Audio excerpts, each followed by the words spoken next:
Ndabakiriye Big Power nkaba ngiye kubagezaho amakuru y'incamugongo, aho uyu munota u Rwanda rusubiye muri guma mu rugo ndetse n'ibihugu by'amahanga yose kubera icyorezo bita Marburg, kikaba ari mubyara wa Ebola.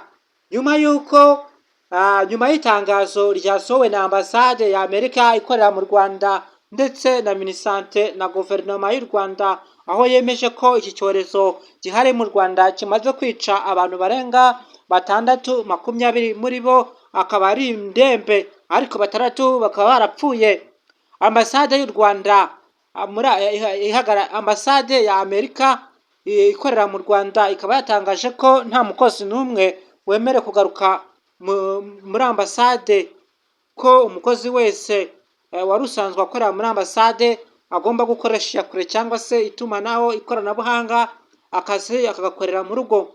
Umuntu wese wari wahawe visa yasubitswe, ntabwo yemerewe gusubira muri ambasade. Twakomeje n'amakuru y'ingenzi. Nyuma y'uko guverinoma y'u Rwanda na minisiteri y'u Rwanda yamaze kwemeza ko hapfuye abantu 6, abandi 20 akaba ari indembe, ariko iyi guma mu rugo ikaba izatangira cyangwa se iratangira ku itariki 30 z'ukwa 9 ikazageza kwa 5 ku itariki 4 z'ukwa 10. Iyi guma mu rugo nibwo izatangira bya nyabyo. Twakomeje n'itangazo ryavuye muri minisante, aho ryagaragazaga uburyo iyi ndwara ifata ko umuntu yafashe, agaragaza umuriro mwinshi, kuruka, gucibwamo no kuva amaraso cyane. Iyi ndwara ishobora kugufata hagati y'iminsi 3 n'ibyumweru 3 utari wagaragaza ikimenyetso. Iyi virasi ibarizwa muri Filoviriteria cyangwa se mu ducurama, ngo ni mu muryango wa Ebola. Abenshi niko bakunze kuyita Marburg virus, niko benshi bamaze kuyita, niko benshi bayita. Twakomeje. Iki cyorezo abacyanduye kuva mu 1967 barapfuye bose, nyuma y'uko abadogiteri n'abaganga babaze inkende. Izi nkende abaganga bo mu Budage bakaba barazibaze izi nkende bari gukora ubushakashatsi, zaravuye mu Bugande. Bakimara kuzibaga izi nkende zavuye mu Bugande, aba baganga bo mu Budage bahise bapfa bose, hafi ya bose. Nyuma y'uko mu 1998 kugeza muri 2000 iyi ndwara ya Marburg cyangwa se abenshi bakunda kuyita Marburg virus cyangwa se akaba ari mubyara wa Ebola. Iyi ndwara yagaragaye muri Congo n'ubundi mu 1998 kugera muri 2000. Kuva nibwo yagaragaye bayivuga, n'abantu bagiye mu Kinombe, bakimara kugerayo nibwo bahuye n'utu ducurama.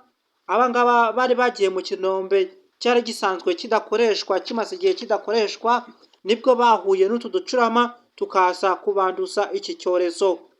Iki cyorezo cyavuye no mu nkende, kibarizwa mu nyamaswa nyinshi.